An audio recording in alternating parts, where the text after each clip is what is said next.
খাওয়ার হিসাব চলছে। কিসের খাওয়া? যেখানে 1 রাকাত নামাজ পড়লে 1 লক্ষ রাকাত নামাজের সওয়াব। সুবহানাল্লাহ বললেন না? সেখানে করে উনি খাবার চিন্তা করছে। ব্যাগে খাজুর রেখে দেন, খিদে লাগলে খাজুরকে জমজম শরীফে পানি পান করে নেন। কিসের খাওয়া? খাওয়া তো আল্লাহ ঘরে খাওয়ায়। যেই নিয়তে এসেছে ওই নিয়তটাকে পূরণ করেন।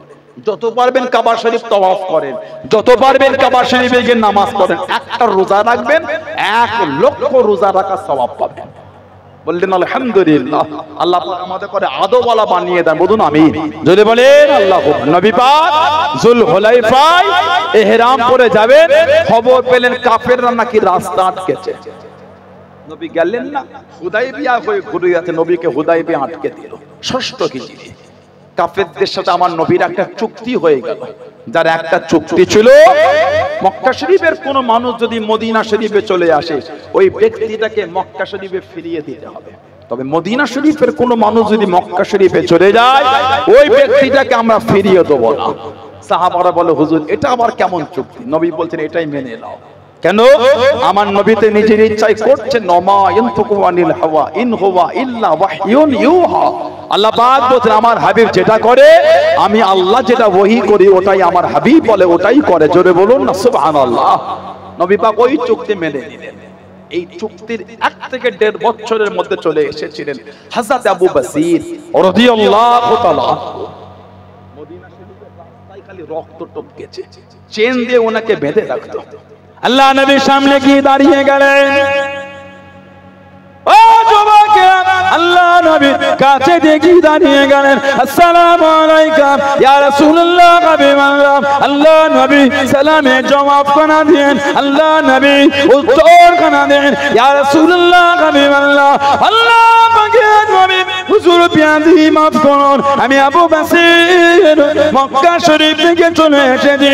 আমাকে চেন দিয়ে বেঁধে লাগে, আমাকে শিকল দিয়ে বেঁধে লাগে। ইয়া রাসূলুল্লাহ, হাবিবাল্লাহ, ইয়া রাসূলুল্লাহ, হাবিবাল্লাহ। আল্লাহ পাকের নবী, হুজুর আমাকে বড় কষ্ট দেয়, আমি আবু বসির সব রেখে চলে এসেছি। হুজুর আমি আর যাব না, হুজুর আপনার দরবারে থাকবো বলে এসেছি, আপনার কাছে থাকবো বলে এসেছি। হুজুর আমি আর যাব না, হুজুর। আল্লাহ নবীর নূরের চক্ষু থেকে টপ টপ করে পানিটা গড়িয়ে গড়িয়ে চলে যায়। আল্লাহ নবী কানের, হযরত আবু বসির ওখানে। ও যুবকেরা, পিছনে দুজন কুরাইশ দাঁড়িয়ে গেল। ও হযরত মুহাম্মদ সাল্লাল্লাহু আলাইহি ওয়াসাল্লাম, আপনি যে ওয়াদা করেছেন, আপনি যে জবান খানা দিয়েছেন, মক্কা শরীফের কেউ চলে এলে আপনি তাকে ফিরিয়ে দেবেন, আপনি তাকে পাঠিয়ে দেবেন। আবু বসির মক্কা শরীফ থেকে চলে এসেছে, আপনি তাকে আমাদের কাছে পাঠিয়ে দেন, আপনি তাকে আমাদের কাছে ফিরিয়ে দেন। আল্লাহ নবীর নূরের চক্ষু থেকে টপ টপ করে পানিটা গড়িয়ে গড়িয়ে চলে যায়। হযরত আবু বসির জানিয়ে দিলেন, হযরত আবু বসির শুনিয়ে দিলেন, ইয়া রাসূলুল্লাহ, হাবিবাল্লাহ, ইয়া রাসূলুল্লাহ, হাবিবাল্লাহ। আল্লাহ পাকের নবী, হুজুর বিয়াদি মাফ করুন, হুজুর আমি আর যাব না। এরা আমাকে বড় কষ্ট দেয়, আমাকে চেন দিয়ে বেঁধে নেগে আমাকে বড় মারে। ইয়া রাসূলুল্লাহ, হাবিবাল্লাহ, হুজুর আমি সব রেখে চলে এসেছি, আমি আর যাব না, হুজুর আমি আপনার কাছে থাকবো বলে এসেছি, আমি আপনার দরবারে থাকবো বলে এসেছি। আল্লাহ নবীর নূরের চক্ষু থেকে টপ টপ করে পানিটা গড়িয়ে গড়িয়ে চলে যায়। আল্লাহ নবী কেঁদে কেঁদে জানিয়ে দেন, আল্লাহ নবী শুনিয়ে দেন, ও বাবা আবু বসির রাদিয়াল্লাহু তাআলা আনহু, চলে যাও চলে যাও, আমি নবী তোমায় রাখতে পারবো না, আমি নবী তোমায় জায়গা দিতে পারবো না, চলে যাও চলে যাও, আমি নবী তোমায় রাখতে পারবো না। ইয়া রাসূলুল্লাহ, হাবিবাল্লাহ, হুজুর আপনি আমাকে পাঠাবেন না, আমি আপনার কাছে থাকবো বলে এসেছি। আল্লাহ নবী চোখ ভরা পানিতে জানিয়ে দিয়ে, ও বাবা আবু বসির, আমি রাসূলুল্লাহ জানিয়ে দিলাম, আমার তরফ থেকে একদিন তুমি দাওয়াত খানা পাবে। জোরে বলুন সুবহান, আর একটু জোরে বলুন সুবহান। খালি নবী পাকের দরবারে এসে দাঁড়িয়েছে। আহা হুজুর, আমাকে ওরা চেন দিয়ে বেঁধে বড্ড মারে ইয়া রাসূলুল্লাহ, সব রেখে চলে এসেছে আপনার কাছে থাকবো আমি। আমার নবীও কাঁদছেন, উনিও কাঁদছেন, বড় অসহায় হয়ে আমার নবীর কাছে এসেছেন। এর মধ্যে দুজন কুরাই দাঁড়িয়ে বলছে, আপনি তো ওয়াদা করেছেন মক্কা শরীফের কেউ এলে ফিরিয়ে দেবেন, ফিরিয়ে দেন। যেই বলেছে ফিরিয়ে দেন, শুনেই উনি কাঁদছে, হুজুর আমি আজ যাব না ইয়া রাসূলুল্লাহ, হুজুর আমি যাব বলে আসিনি হুজুর, হুজুর আমি আর ওদের সাথে যাব না, এরা আমাকে বড্ড মারে, কষ্ট দেয়। আমার নবী কাঁদছেন আর বলছেন, আবু বসির আমি নবী তোমাকে আমার দরবারে জায়গা দিতে পারবো না, আমি নবী ওদের সাথে ওয়াদা করেছি, তুমি চলে যাও আমার কাছ থেকে। কাঁদছেন, বলছে হুজুর আমাকে পাঠাবেন না ইয়া রাসূলুল্লাহ। কাঁদতে কাঁদতে আগিয়ে গেছেন, আবার ফিরে কাঁদছে, হুজুর আমি আপনার কাছে থাকবো বলেই এসেছি। নবী কেঁদে কেঁদে বলছেন, আবু বসির চলে যাও, আমি নবী তোমায় বলছি আমার তরফ থেকে তুমি একদিন দাওয়াত পয়গামটা তুমি একদিন পাবে, বলুন না সুবহানাল্লাহ। যেই কাঁদতে কাঁদতে চলে গেলেন, আমার নবী কাঁদতে কাঁদতে জমিনে বসে গেলেন।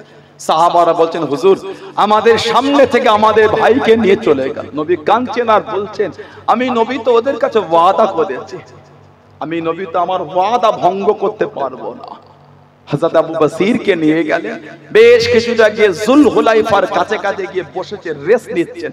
দুজন কাফের বলছে, আবু বসির যে নবীর ভালোবাসায় তুমি এত কষ্ট করে চলে এলে, সেই নবীও তোমায় জায়গা দিল না, সেই নবীও তোমায় রাখলো না, কাটা ঘায়ে নুনের ছিটা দিচ্ছেন।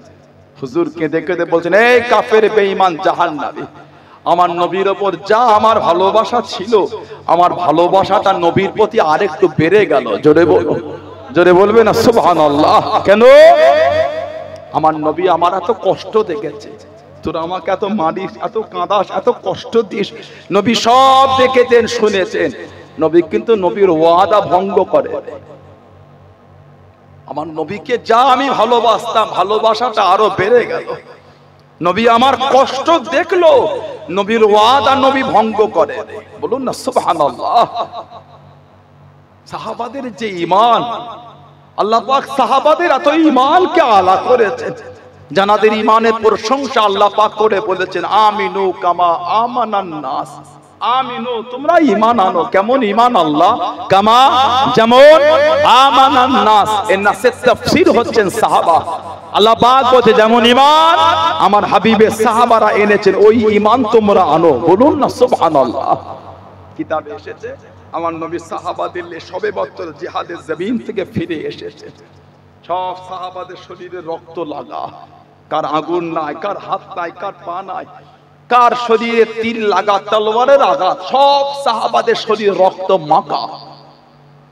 সাহাবাদের মা বাপ, বিবি, ছেলে মেয়ে, ভাই বোন, আত্মীয় স্বজন সব পথ চেয়ে বসে আছে, এই আসে, এই আসে, এই আসে।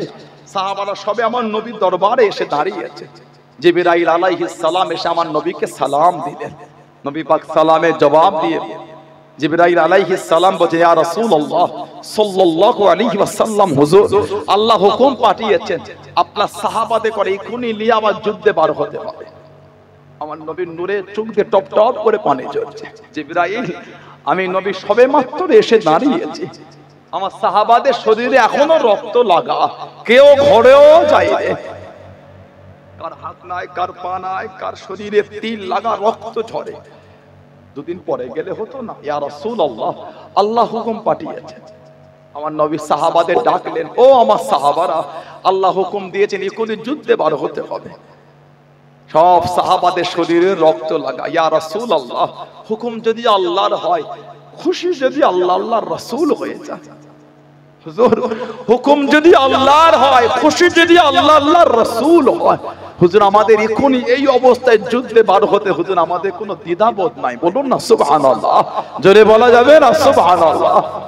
আমার নবী সাহাবাদের নিয়ে সামান্য মাত্র একটু আগিয়ে গেছে, কার হাত নাই, কার পা নাই, কার আগুন নাই, কার তীর লাগা, কার তলোয়ার দিয়ে কাটা। আহা কি ঈমান আমার নবী সাহাবাদের। সবে নবী পাক সামান্য আগিয়ে গেলেন। জিবরাইল আলাইহিস সালাম আমার নবীর কাছে এসে বলেন, হুজুর আজ যাওয়া লাগবে না, আল্লাহ আপনার সাহাবাদের উপর খুশি হয়ে গেছে। বলুন সুবহানাল্লাহ।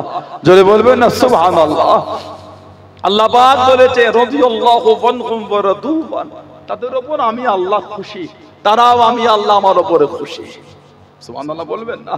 আল্লাহ পাক কিন্তু আগে বলেন না তারা আমার উপরে খুশি, আল্লাহ বলছেন আমি আল্লাহ তাদের উপরে খুশি। সুবহানাল্লাহ বলেন, আমি আল্লাহ তাদের উপরে খুশি, তারাও আমি আল্লাহ আমার উপরে খুশি। বলুন না সুবহানাল্লাহ।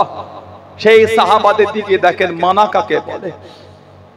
দাবি করলে হয় না মান, কিসের ভয় খাচ্ছেন আপনি? সাহাবাদের মানা দেখেন। আমার নবীর একটা সাহাবী ছিলেন যার নাম ছিল হযরতে আব্দুল্লাহ। হযরতে আব্দুল্লাহ রাদিয়াল্লাহু তাআলা যারা ইসলাম কবুলের আগে নাম ছিল আব্দুল উজ্জাহ, উজ্জার বান্দা, যাকে আমার নবী পাকে সাহাবারা ডাকতেন জুলবিজাদাইন, দুই চাদরওয়ালা। জোরে বলো, সাহাবারা ওনাকে বলতেন জুলবিজাদাইন, দুই চাদরওয়ালা। বলুন না সুবহানাল্লাহ। হযরতে আব্দুল্লাহ ওনার আব্বা ছিল না, চাচার অধীনে বড় হলেন। চাচা হযরতে আব্দুল্লাহ চাচার তারবিয়াতে বড় হলেন। মক্কা শরীফ আর মদিনা শরীফের রাস্তায় একটা পাহাড়ের পদদেশে ছোট্ট পাড়া একটা গোত্র, মুজাইনা গোত্র। মুজাইনা, এই মুজাইনা গোত্রের সন্তান হলেন হযরত আব্দুল্লাহ। আমার নবীকে না দেখে মুসলমান হয়ে গেলেন। জোরে বলো, জোরে বললেন না সুবহানাল্লাহ। আমার নবীকে না দেখে ইসলাম কবুল করে দিলেন। এই কদিন আগে দেখলাম আমেরিকায় না কোন জায়গায় খ্রিস্টানদের একজন বড় ফাদার ইসলাম কবুল করেছে। আমেরিকায় দেখলাম না, ব্রিটেন কোন একটা জায়গা হবে, কান্ট্রির নাম বলে যাচ্ছে। আমার নবী প্রতি ভালোবাসা এনে সে মুসলমান হয়ে গেছেন। জোরে বলো, জোরে বললেন না সুবহানাল্লাহ। কিছু কিছু মানুষের এগুলো সহ্য হচ্ছে না, ওই জন্য সর্বসময় ইসলামের বিরুদ্ধে প্রপাগান্ডা চালাচ্ছে, এটা ওটা সেটা করে এখন আবার ওয়াকাব নিয়ে পড়েছে। আমার বাপের সম্পত্তি, আমার দাদুর সম্পত্তি, তোমার বুক চচ্চর করছে কেন? কথা ঠিক না বলবো? কিন্তু আমার কারো ঝেড়ে নিই না, এ তো আমরা কারো ঝেড়ে নিই। আমার বাপ দাদুদের রক্তের পানি করা সম্পত্তি আল্লাহ পাকের রেজার জন্য ওয়াকফিল্লাহ করেছেন, আল্লাহকে খুশি করার জন্য ওয়াকফ করে দিয়েছেন। জোরে বলুন, হাজার হাজার হাজার হাজার বিঘে সম্পত্তি মাঠের মধ্যখানে নয়, মেইন রোডের গায়ে কোটি কোটি টাকা দামের সম্পত্তি আল্লাহর জন্য দান করে দিয়েছে। জোরে বলো, তা আমার বাপ দাদার সম্পদে তোমার কলজে ফাটছে কেন? তোমার যদি কষ্ট হয় তুমিও তোমার পরের জেনারেশনের জন্য তুমিও 2-10 বিঘে করে দাও। কথা বলে না, তুমিও ধরো করো। আমার মুরব্বিদের জিনিস তারা রক্ত পানি করে তৈরি করেছে, চুরি করে তো নাই। কথা বল না, ঠিক বলছি? চুরির জিনিস তো নয়, কি অভ্যাস। এতদিন হলো এনআরসি, এনপিআর, সিএ, এখন দেখছে হচ্ছে না, এবারে এসেছে ওয়াকফ সম্পত্তি।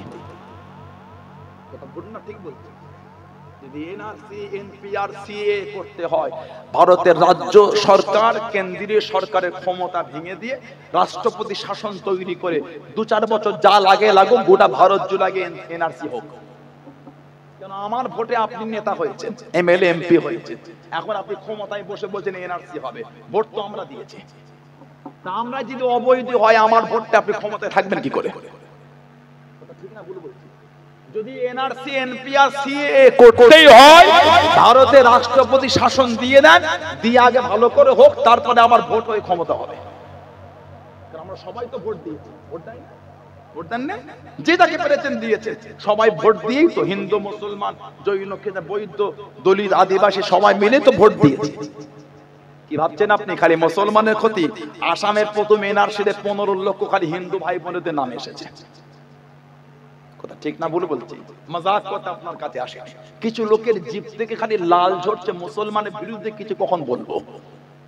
কদিন আগে কলকাতায় আরজিকর তিলোত্তমা, গোটা দেশ উত্তাল।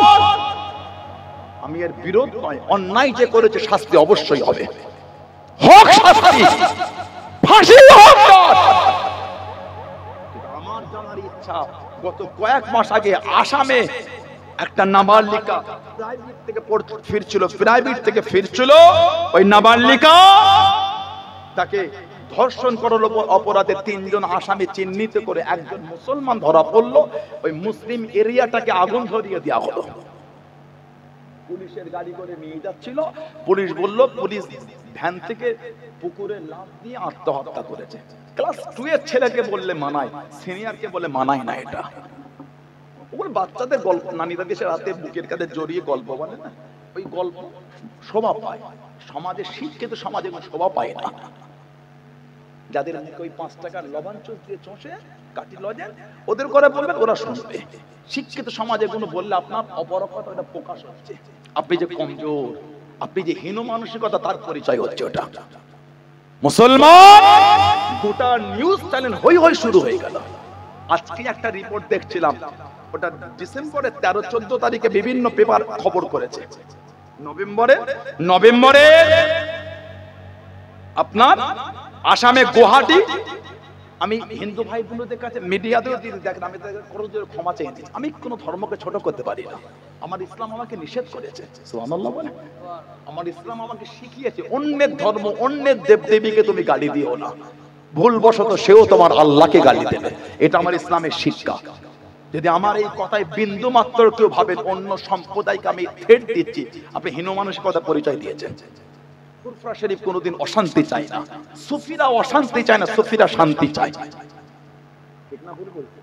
সুফিরা অশান্তি না শান্তি। ফুরফুরা শরীফ সবসময়, এই বাংলা নয় ভারতের ইতিহাসে সবসময় ফুরফুরা শরীফ শান্তির বার্তাই দিয়ে গিয়েছে। জোরে বলে। আমার কথায় বিন্দু মাত্র কোন সম্প্রদায় ভাই নোংরা শব্দ বার করার চেষ্টা করবেন না। কিন্তু আমি বলতে চাই, আমরা দেখেছি গত কয়েক বছর আগে আপনার কাশ্মীরে আশিবা বলে 6 বছরের বোনটা নিয়ে গিয়ে কাদের ধর্মীয় জায়গায় ধর্ষণ করেছিল। সমাজের নিরীহ, সমাজের শিক্ষিতা, সমাজের এডুকেটেড হিন্দু ভাই বোনেদের ভাবা উচিত আপনার ধর্মকে কারা কালি লাগাচ্ছে। যদি আপনার ধর্মের ঝান্ডা বাঁধার জন্য মসজিদটাই প্রয়োজন হয়, তাহলে গোটা ভারত জন্য মসজিদ করে দেন, আমাদের কোনো দুঃখ নাই, বাঁধেন আপনারা। কই আমার তো কোনোদিন চিন্তা হয় না অন্য সম্প্রদায় ধর্মের জায়গায় গিয়ে আমি ঝান্ডা বাঁধবো, এটা আমার জন্য উচিত না। ঠিক না ভুল বলছি? আমি কেন বাঁধবো? কিন্তু তারা কারা? যারা জোরে গান বাজনা ড্যান্স করার জন্য মসজিদের সামনেটাই পছন্দ করে নিচ্ছে। কেন ভাই, কেন অশান্তি করছে, কেন দাঙ্গা লাগাচ্ছেন? আমরা তো কি সুন্দর জাতি ধর্ম বর্ণ নির্বিশেষে কাঁধে মিলে কি সুন্দর চলছে। আমরা জানি এই গোমা এলাকা, আমরা যখন রাস্তাতে ঢুকি আমার হিন্দু ভাই বোনেরা তাদের বাড়িতে আমরা গাড়ি রেখে জলসা করি।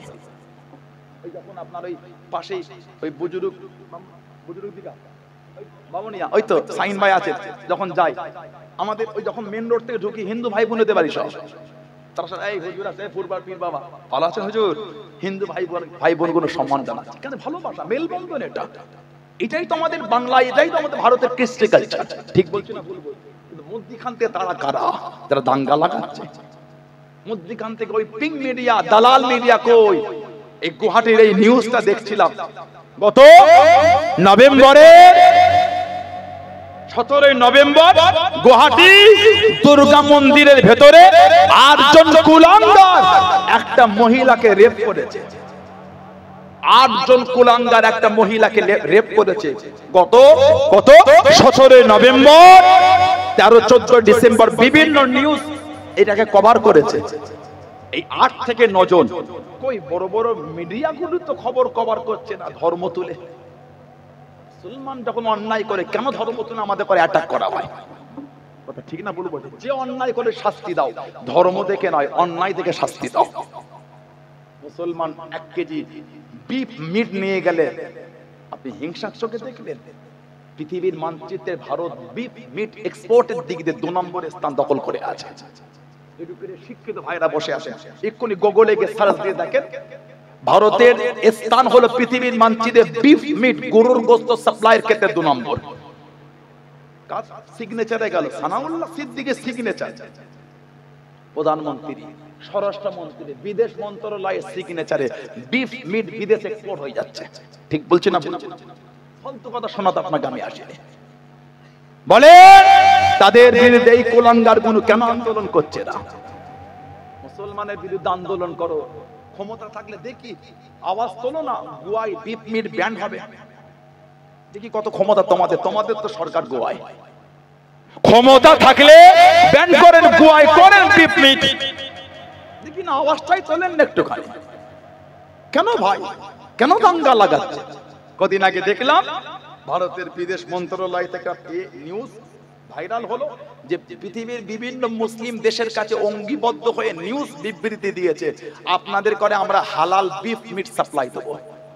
ভারতের মন্ত্রীদের সিগনেচারে বিদেশে গরুর গোশত চলে যাচ্ছে, ওটা অপরাধের কোনো কারণ নয়। আর ভারতের কোনো মুসলমান যদি গরুর গোশত খায় ওটা অপরাধের কারণ হয়ে গেল। কেন ভাই, কেন এই দ্বিচারিতা, কেন এই 2 নম্বর চিন্তা? ঠিক বলছি না ভুল বলছি? আল্লাহ ফিতনা থেকে আমাদের হেফাজত করে, বলেন আমি, বলেন আল্লাহুম্মা। তবে ভয় খাওয়াতে চেও না। हम डरने वाला भी नहीं है, डराने वाला भी नहीं है। सुभान अल्लाह बोलें। हम डरने वाला भी नहीं है, डराने वाला भी नहीं है। हम तो मोहम्मद रसूलुल्लाह सल्लल्लाहु अलैहि वसल्लम को मानने वाला है। जोरे बोलो ना सुभान अल्लाह। हम अपने गर्दन को कटा सकता है, ईमान का सौदा कभी नहीं करेंगे। जोरे बोलो, बोलो ना इंशाअल्लाह। जोरे बोले ना सुभान अल्लाह। আল্লাহ ফিতনা থেকে আল্লাহ আমাদের সমাজের জাতি ধর্ম বর্ণ নির্বিশেষে সকলকে আল্লাহ হেফাজত করে কাঁধে কাঁধ মিলিয়ে সম্প্রীতির সঙ্গে আল্লাহ চলা তৌফিক দান করে, বলুন আমিন। জোরে বলেন আল্লাহুম্মা। হযরতে আব্দুল্লাহ রাদিয়াল্লাহু তাআলা মুসলমান হয়ে গেলেন। চাচার অধীনে থাকতেন, চাচা আশায় আছে চাচাও যদি মুসলমান হয়, কিন্তু চাচার মধ্যে কোনো হেলদোল নাই। হযরত আব্দুল্লাহ চাচার কাছে দাঁড়িয়ে গেলেন। ও যুবকেরা, ও আমার মুরব্বি বাপদানেরা, মায়েরা, বোনেরা, মগিরা, আল্লাহ রাসূলের সাহাবী হযরত আব্দুল্লাহ রাদিয়াল্লাহু তাআলা আনহু চাচার কাছে চলে গেলেন। চাচা যান, আপনি কি মুসলমান হবেন? আপনি কি ঈমানের কলেমা খানা পড়ে নেবেন? চাচা রাগান্বিত হয়ে গেলেন। চাচা বিরক্ত হয়ে গিয়ে চাচা রাগান্বিত হয়ে জানিয়ে দিলেন, এ আব্দুল্লাহ, তুই কি বলিস, তুই কি জানিস? হুজুর ভয় কেনেন না, হুজুর ভয় কেনেন না, হুজুর আমার জানিয়ে দিয়ে চাচা যান, আমি আব্দুল্লাহ মুসলমান হয়ে গিয়েছি, আমি আব্দুল্লাহ কলেমা শরীফ পড়ে নিয়েছি।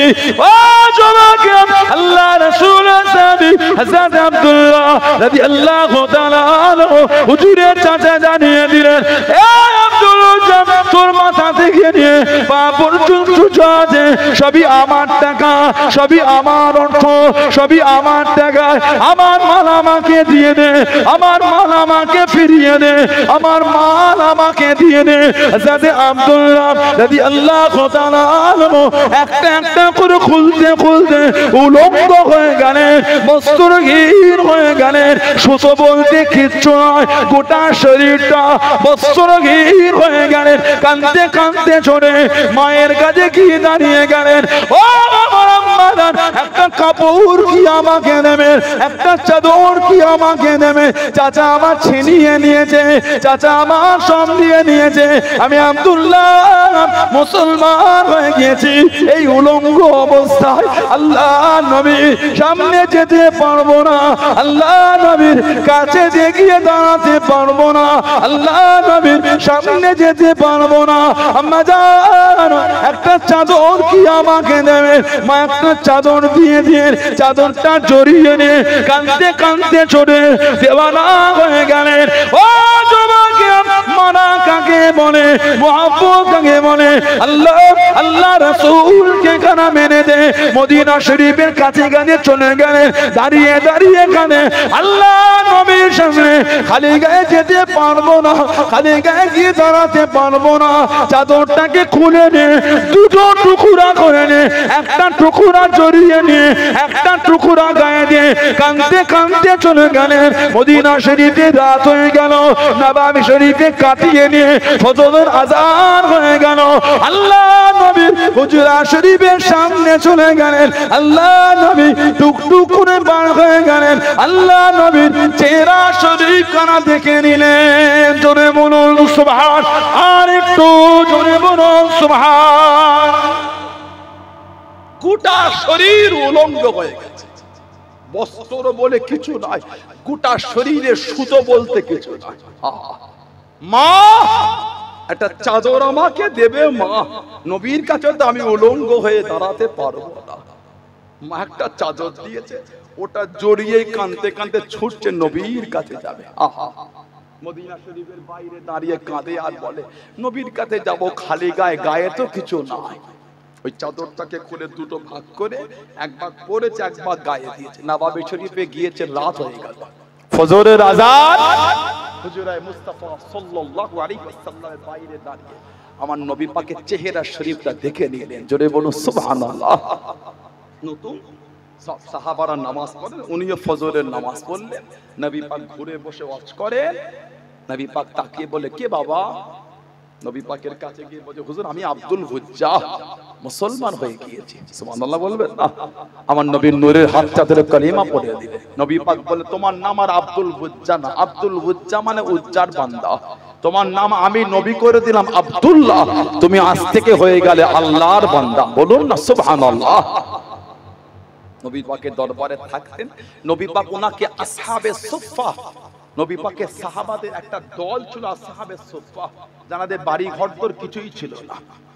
যারা হজ বা উমরা করেছেন জানেন, রওজা শরীফের সাথে একটা চাতান আছে, ওই চাতান ওনারা থাকতেন। খাওয়াটাও নবীর বাড়ি থেকে আসতো। বলুন সুবহানাল্লাহ। নবী ওনাকে আসহাবে সুফফায় নিয়ে দিলেন। এতজন নববী শরীফে কোরআন শরীফটা তিলাওয়াত করতেন। অন্য সময় কোন সাহাবা নামাজ পড়ে নফল, কেউ সুন্নাত পড়ে, কেউ জিকির করে, কেউ আবার কোরআন শরীফ পড়ে। ওনাদের একটু অসুবিধা হয়ে গেল, নবী পাকের কাছে বলে, হুজুর একটু ওনাকে মানা করে দেন না ইয়া রাসূলুল্লাহ, যেন উনি এতজোর কোরআন শরীফ না তিলাওয়াত করে, আমাদের ইবাদতে একটু অসুবিধা হয়। আমার নবী পাকের নূরে চোখ দিয়ে টপ টপ করে পানি ঝরছে। ও আমার সাহাবারা, আমার আব্দুল্লাহকে মানা করতে বলো না। আমার আব্দুল্লাহ আল্লাহ আল্লাহর রাসূলকে ভালোবেসে সব রেখে একটা চাদর জড়িয়ে চলে এসেছে। সুবহানাল্লাহ বলবেন না? আমার আব্দুল্লাহকে অর্থ হাতছানি দিয়ে ডেকেছে। আমার আব্দুল্লাহ অর্থের দিকে তাকায় না। আল্লাহ আল্লাহর রাসূলকে এত ভালোবেসে ফেলেছিল, একটা চাদর জড়িয়ে আল্লাহ আল্লাহর রাসূলের জন্য চলে এসেছে। ওকে মানা করো না, ওকে ইতমিনানের সাথে আল্লাহ পাকের কোরআন শরীফটাকে তেলাওয়াত করতে দাও। জোরে বলুন না সুবহানাল্লাহ। একটা চাদর জড়িয়ে চলে এসেছে। আমার নবীর একটা সাহাবী ছিলেন হযরত মুসআব বিন উমাইর রাদিয়াল্লাহু তাআলা আনহু।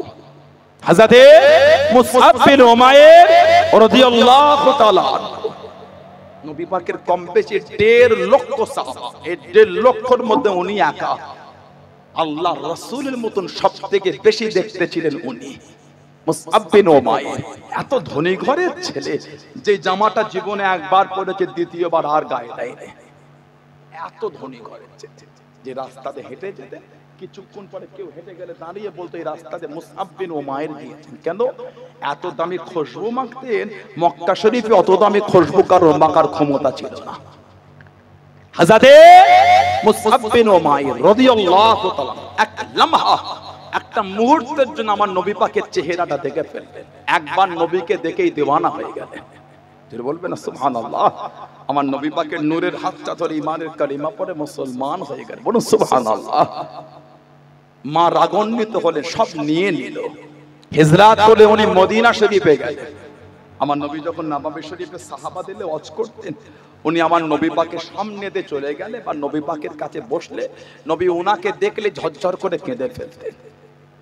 আমার নবীর নূরে চোখ দিয়ে টপ টপ করে পানি পড়তো। সাহাবারা জিজ্ঞাসা করে, হুজুর আপনি মুসআব বিন উমাইরকে দেখে কেন কাঁদেন?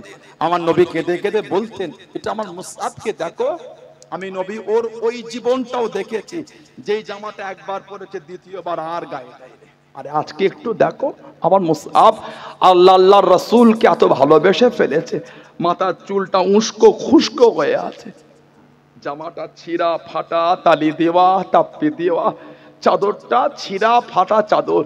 আল্লাহ আল্লাহর রাসূলকে এত ভালোবেসে ফেলেছে, ওই জীবন ত্যাগ করে দিয়ে ছিঁড়া ফাটা জামা পরে ঘুরে ঘুরে বেড়াচ্ছেন। বলুন না সুবহানাল্লাহ। জোরে বলা গেল না সুবহানাল্লাহ। এত ভালোবেসে আল্লাহ আল্লাহর রাসূলকে সব ছেড়ে ছিঁড়া জামা পরে ঘুরে ঘুরে বেড়াচ্ছে। বলুন না সুবহানাল্লাহ। তাদের থেকে শিক্ষা নেন, ভালোবাসাটা কাকে বলে। হই হই করে ঘুরলে হয় না।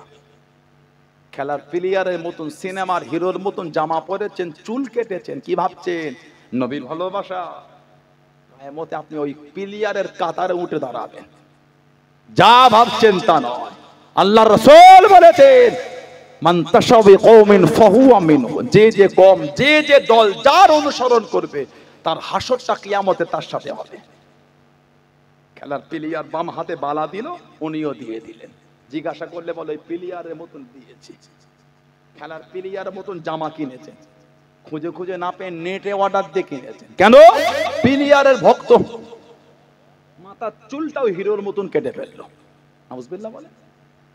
মাথার চুলটাও হিরের মতন কেটেছে, ডান দিকে বাম দিক পিছন দিকে সেই পুরো একদম জিরো, মেশিন মেরেছে, জিরো, কিচ্ছু নাই, নখ দিয়েও ধরা যাচ্ছে না, আর সামনের দিকটা জঙ্গল করে রেখেছে, হিরোর মতন চুল। নাউজুবিল্লাহ বলে। হচ্ছে না, হয় না? যে কোন সিনেমায় কোন হিরো এই কানের ওপরটা এখানটা দুটো বাম পাত দিয়েছে, মানে খুঁড়তে চেঁচেছে, ও চেঁচে ঘুরছে। নাউজুবিল্লাহ বলে। আস্তাগফিরুল্লাহ বলবেন না? কি ভাবছেন কায়ামতের নবীর কাতারে দাঁড়াবে? মিথ্যা কথা। হিরোর কাতারে আপনার হাসর হবে, কাফেরের কাতারে আপনার হাসর হবে। আমি বলিনি, নবী বলেছে। লা হাওলা ওয়ালা কুওয়াতা ইল্লা বিল্লাহ। আমাদের ঘরের ছেলেগুলো ট্যাটু করেছে, এই দুঃখটা কাকে বলবেন বলেন তো? বলেন ঠিক না ভুল বলবেন? সানাউল্লাহ সিদ্দিকা আপনার কাছে ভালো নাও হতে পারে, বাদ দিয়ে দেন। নবীকে তো ভালোবাসেন আপনি, রাসূলকে তো মানেন আপনি, কাফের হিরো, কাফের প্লেয়ারের মতন ট্যাটু করেছেন আপনি। ট্যাটু করে না ছেলেগুলো? এখানে করলো, এইখানটায় করলো, এইখানটায় করলো, পিঠে করলো, এইখানটায় করলো, এই পায়ে এখানে ট্যাটু করেছে। নাউজুবিল্লাহ বলেন, আস্তাগফিরুল্লাহ বলবেন না? যদি আপনার শরীরের ওপর এই যে ট্যাটুটা স্পট করে গেল, ফরজ গোসলও হলো না, উযুও হলো না। ফরজ গোসলের ফরজ কটা? তিনটে। কটা? তিনটে। এক নম্বর গড়গড়ার সাথে কুল্লি করা, 2 নম্বর নাকের নরম অংশে পানি দেওয়া, 3 নম্বর গোটা শরীরটাকে ধৌত করা। পশম শুকনো হলে ফরজ গোসল হবে না। যাদের শরীরে এত বড় এরিয়ালে ট্যাটু করা আছে, ওই জায়গাটা ভিজেছে বলে মনে হয় আপনাদের, তাহলে ফরজ গোসল হলো না? হলো না? পাক হয়ে গেলেন আপনি। এবার উযু করে নামাজ পড়ছেন, উযু হয়েছে? এমনি বিনা উযুতে নামাজ পড়া হচ্ছে হারাম, আর হিমাগতি দেখে পড়লে হবে কাফের। আস্তাগফিরুল্লাহ বলে। হাত জোর করে বলে যাদের হাতে ট্যাটু আছে ওগুলোকে তুলে দেন। মেডিকেল ডিপার্টমেন্ট কিভাবে সাহায্য তুলতে হয় তুলে দেন। নাজাতের কোনো গল্প নয়, শরীয়তটা মজাক না, ইসলামটা মজাক না। ঠিক না বলবো? কি ভাবছেন আপনি ইসলামকে মজাক পেয়েছেন? শুক্রবারে গিয়ে আল্লাহকে 2 রাকাত পড়েছে, হয়ে গেল? কে বললো? মিথ্যা কথা বলো, ওটা মিথ্যা কথা। না না, শরীয়ত ফাজলামি জিনিস, শরীয়ত নয়। মানবেন, নিজেকে নত করে মানেন। খুশি হবেন কে? বলে কবুল করবেন কে? নাজাত দেবেন কে? আল্লাহ। জোরে বলেন, জোরে বলবেন না? আল্লাহ আমাদের ভাইদের মনগুলিকে আল্লাহ ঘুরিয়ে দেন, বলেন আমিন। বলেন না আল্লাহুম্মা আমিন। আল্লাহ আমার যুবক ভাইগুলিকে ভালো করে দেন, এই সমস্ত নোংরা চিন্তা থেকে আল্লাহদের মনটা ঘুরিয়ে দেন, বলেন আল্লাহুম্মা। জায়গা ওখানে ভেতরে জায়গা আছে, চলে আসে, জায়গা অনেক আছে, ভেতরে চলে আসে, চলে আসে। ভেতরে গরম আছে তো, একটু এসে বসে, গেটের কাছে ভিড় করার কোনো দরকার নেই, চেপে চেপে বসে। ছেলেরা ভেতরে চলে আসেন, চলে আসেন, জায়গা আছে, ভেতরে চলে আসেন, জায়গা আছে, ভেতরে এসে বসেন। আমার ভাইয়েরা, বাপজানেরা, ছেলেরা, যুবকেরা, মুরব্বীরা, যে কথা বলছিলাম, ভালো হয়ে যান।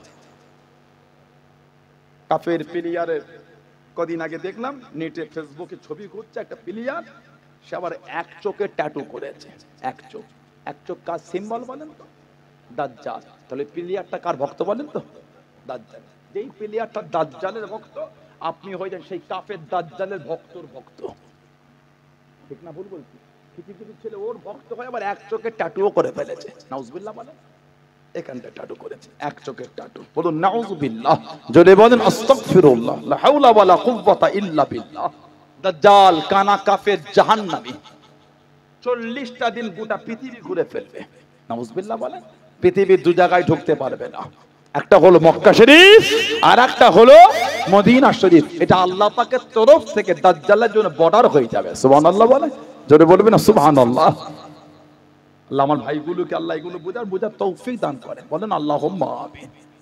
আমার ভাইয়েরা, বাপজানেরা, ছেলেরা, যুবকেরা, মুরব্বীরা, ইসলামের বিধানে মজবুত হন। আমরা তো আনন্দিত যে আল্লাহ আমাদের ইসলামে পাঠিয়েছে, আলহামদুলিল্লাহ বললেন না? আমরা আল্লাহ শুকরিয়া আদায় করে আল্লাহ আমাদের মুসলমান করেছেন, আলহামদুলিল্লাহ বলেন। তারপরও কাফেরের মতন চাল আমাদের মধ্যে কেন চলে আসবে? নামাজি হয়ে যান, নামাজি হয়ে যান, নামাজি হয়ে যান। 5 ঘন্টা মোবাইলে Facebook, YouTube, Twitter, Messenger, Instagram, WhatsApp chat করতে, ভিডিও দেখতে, চ্যাটিং করতে, সফটওয়্যার আপলোড করতে কষ্ট হলো না? আর ফজরের নামাজটা আধ ঘন্টা জেগে পড়তে কষ্ট হয়ে গেল। রাত 4টে অবধি আপনি ফেসবুকে চ্যাট করতে পেরেছেন, কিচ্ছু মনে হয়নি। আর আধ ঘন্টা পরে আপনার ফজরের আজান, আধ ঘন্টা জেগে থেকে নামাজটা পড়তে পারলেন না, করলেন তো অন্যায়। একটু নামাজটা পড়ে আল্লাহ কাছে কাঁদেন, দোয়া আল্লাহ মাফ করে দাও, ভুল করে ফেলেছি। ঠিক না ভুল বলছি? 5 ঘন্টা ফেসবুকে চ্যাট করতে কিচ্ছু মনে হয় না, আধ ঘন্টা জেগে নামাজ পড়তে গেলে গায়ে জ্বর হয়ে যায়। এটাই তো শয়তানের ধোঁকা, এটাই তো শয়তান। আমি কাউকে অপমান করতে আসি না, নাউজুবিল্লাহ। ইসলাম কাউকে অপমান করে না। যদি আমার কথায় কি অপমান বোধ হন, আমি লজ্জিত। ইসলাম কাউকে অপমান করে, মানুষের ভুলটা ধরিয়ে দিয়ে সংশোধন আবার সুযোগ করে দেয়, নাম হলো ইসলাম। সুবহানাল্লাহ বলেন, জোরে বলবেন না সুবহানাল্লাহ। কথা বুঝলেন? ভালো হয়ে যায়, নামাজি হয়ে যায়। আমাদের নবী বলেন আসসালাতু ইমাদুদ্দিন, নামাজটা হচ্ছে দ্বীনের খুঁটি। সুবহানাল্লাহ বলবেন না?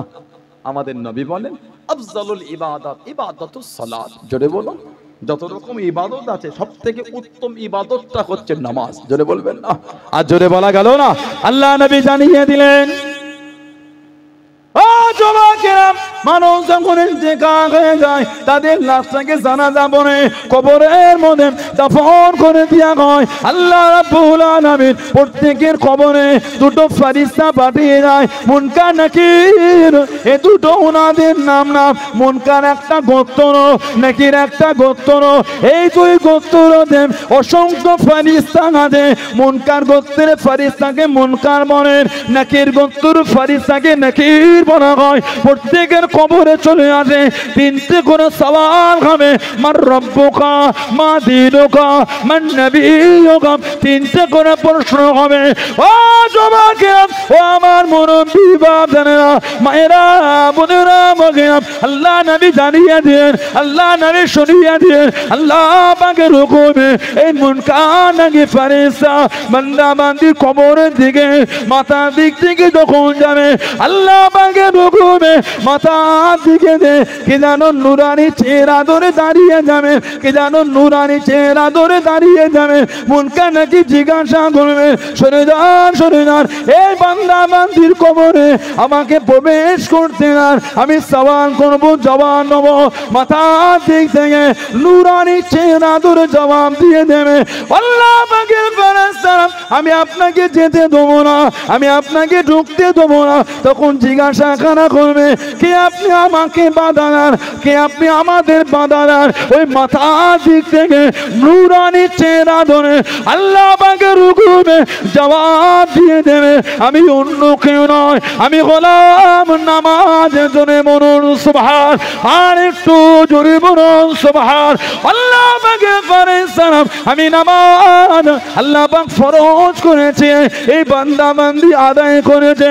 আল্লাহ রাব্বুল আলামিন এত খুশি হয়ে গিয়েছে, এতটা রাজি হয়ে গিয়েছে। আমি নামাজ আজকে আমার একটা চেহারা দিয়ে দিয়েছে, একটা আকৃতি দিয়ে দিয়েছে। আমি নামাজ আল্লাহ পাকের হুকুমে এই বান্দা বান্দির কবরে মাথার দিক থেকে যেতে দেবো না। জোরে বলুন সুবহান, আর একটু জোরে বলুন সুবহান।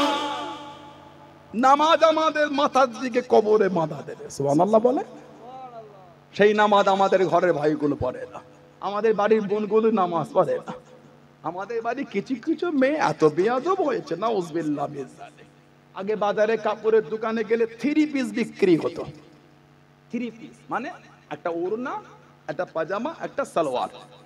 এখন বাজারে 2 পিস বিক্রি হচ্ছে, মানে আর ওড়না না, ওড়না আর ওড়না ওই ঝুলছে, ওই দড়ির মতন পাকানো, এখানে এই দিয়ে এই হয়ে গেল ওড়না। নাউজুবিল্লাহ, আস্তাগফিরুল্লাহ। আল্লাহ লানাত ওই মেয়েগুলোর উপরে। কিছু কিছু আমাদের বাড়ির মেয়ে এত নোংরা নোংরা পোশাক পরে ঘরে, সমাজের সবথেকে খারাপ ছেলেটা, সেও 5 বার তাকাতে লজ্জা বোধ করে। আস্তাগফিরুল্লাহ বলবেন না? বললেন না নাউযুবিল্লাহ, লা হাওলা ওয়ালা কুওয়াতা ইল্লা বিল্লাহ। কেন বোন, আল্লাহকে ভয় লাগে না তোমার? তোমাকে কি আল্লাহর ভয় লাগে না? কিছু কিছু আমাদের বাড়ির মেয়ে এত নোংরা হয়ে গিয়েছে। মেয়েরা নবী হয় না, তবে মেয়েদের পেটটাকে আল্লাহ নবী বানাবার কারখানা তৈরি করেছে। জোরে বলুন।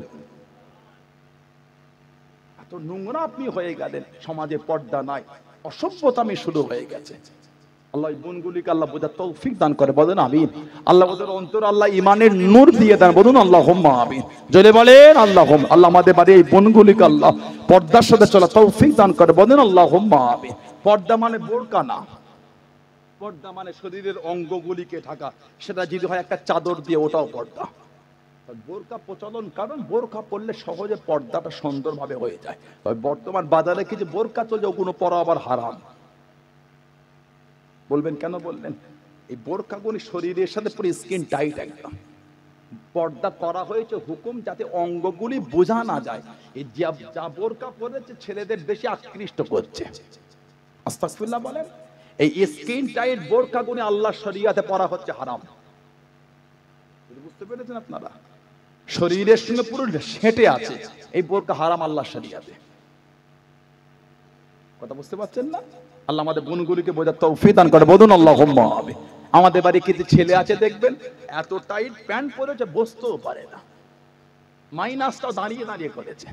নাউজুবিল্লাহ বলে। ও এত টাইট প্যান্ট পরেছে জমিনে বসতেও পারে না, পানি নেওয়া তো দূরের কথা, দাঁড়িয়ে দাঁড়িয়ে টয়লেট, দাঁড়িয়ে দাঁড়িয়ে মাইনাস করছে। বলুন আস্তাগফিরুল্লাহ। ওই প্যান্টগুলি আমাদের বাড়ির ওই যুবকদের পরা হলো আল্লাহর শরীয়তে হারাম।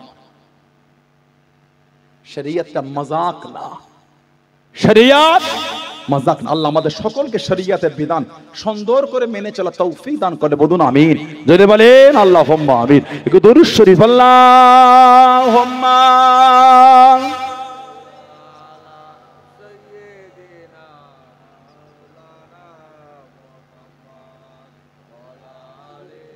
না না আল্লাহুম্মা সাল্লি আলা সাইয়্যিদিনা।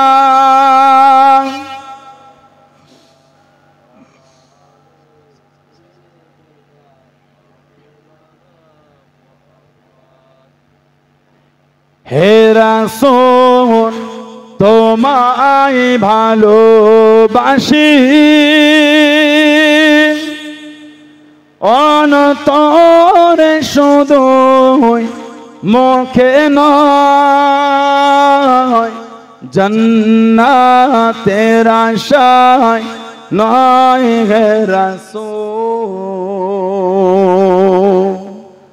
জাহান্নাম কেউ ডরে না, জান্নাতের আশায় নয় হে রাসূল।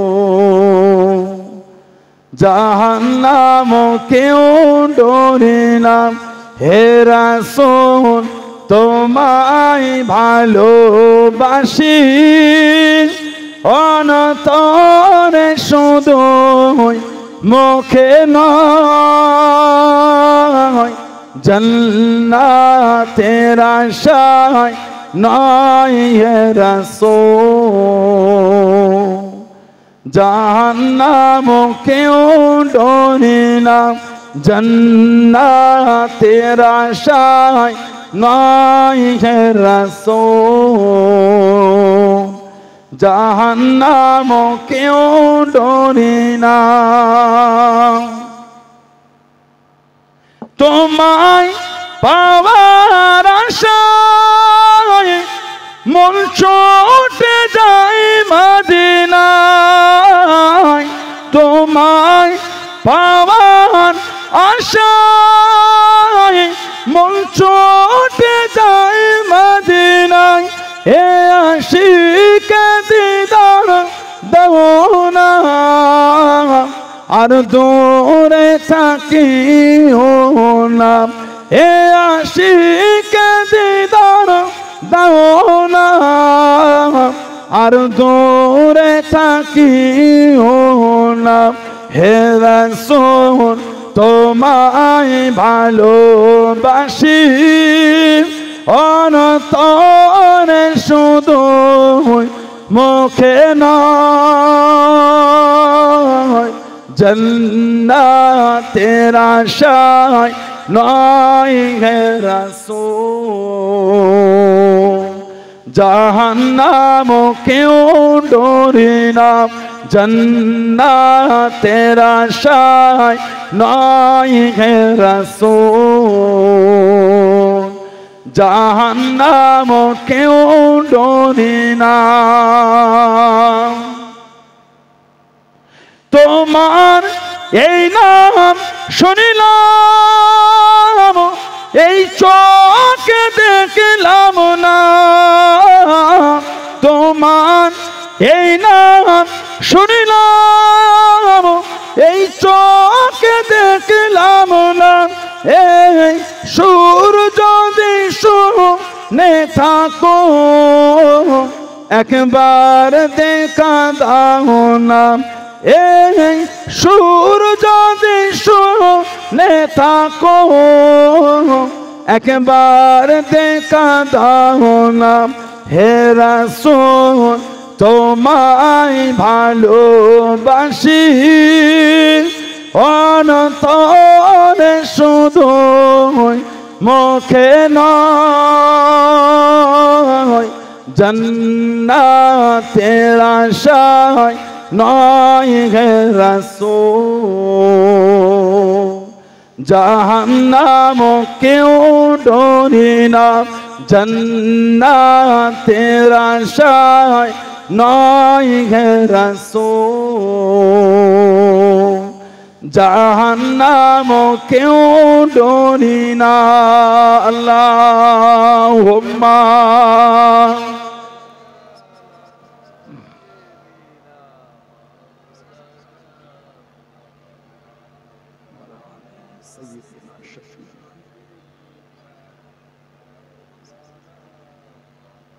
আমার ভাইয়েরা, বাপজানেরা, ছেলেরা, যুবকেরা, মুরব্বীরা, মায়েরা, মেয়েরা, বোনেরা, মহিলারা ভালো হন, পরিবর্তন হন, মন ভালো করেন, শরীয়তের মধ্যে আসে।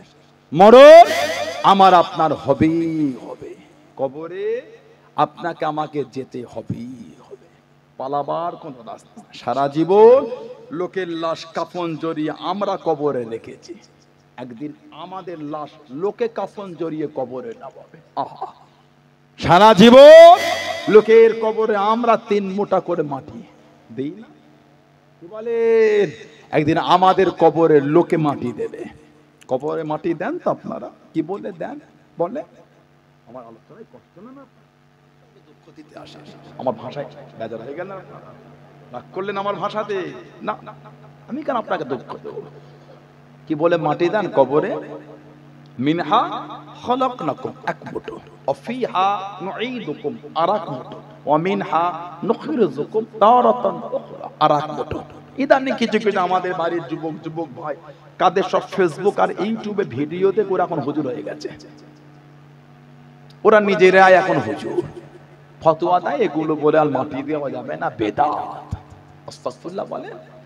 ফোনের ভিডিও থেকে হুজুর হয়েছো, ফোনের ভিডিও থেকে ডক্টর হও না। বাচ্চাটার জ্বর, কেন ঘুমাই নিয়ে গেলে ডক্টর দেখাতে? 300 টাকা 500 টাকা ফি, দরকার নাই। ইউটিউবে গিয়ে নেটটা ওপেন করে ভয়েসের জায়গায় ক্লিক করে একটু মুখের কাছে এনে বলে বাচ্চার জ্বর ভালো ওষুধ, বলে দেখেন একবার। আপনি মিথ্যা কথা বলছেন, মিলিয়ে না বলে দেখেন একবার, পুরো ঔষধের লিস্ট পড়ে যাবে। ওখান থেকে কোন একটা দেখে কিনে খাইয়ে দেন, কাজ মিটে গেল। আবার ডক্টর দেখে 500 টাকা ফি দিয়ে লাভ কি আছে? কথা বলে না একটু হাগো দেন।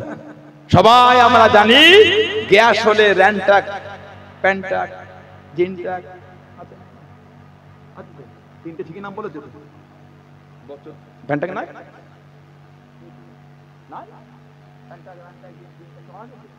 ঠিকই বলছো তো নাকি? আমি তো ডক্টর নই, আপনারা সাহায্য করেন আমাকে, এটাকে ময়দানে তুলে একটু সাহায্য করেন আপনারা। আমি আগে যাবো কি করে? কদিন আগে পেপারে দিল এগুলো খেলে ক্যান্সারের কারণ, মাস 6 আগে পেপারে হেডলাইন, প্যান্টাক আর র্যান্টাক বেশি খেলে ক্যান্সার হচ্ছে লোকে। আস্তাগফিরুল্লাহ বলে। এবার তাহলে আপনি গ্যাসের জন্য কি ওষুধ খাবেন? এতদিন তো ডক্টরদের মুখে শুনেছেন ডক্টর হয়ে গেছে, আর যেতে হচ্ছে না, নিজেই খাচ্ছেন। কব বসে আমরা অ্যাসকরিল খাওয়া, অ্যাসকরিল খাওয়া, অ্যাসকরিল কপটে না, অ্যাসকরিল সিরাপ আছে তো খাওয়াই, কাশি, ডক্টরের কাছে যাবে, ডক্টরকে তো ওটা দিচ্ছে, অন্য দিচ্ছে, খারাপ সব কাশির ওষুধ কিন্তু এক না, কোন কাশি হয়ে যায় ভাইরাসের জন্য, সব জ্বরের ওষুধ আবার এক না।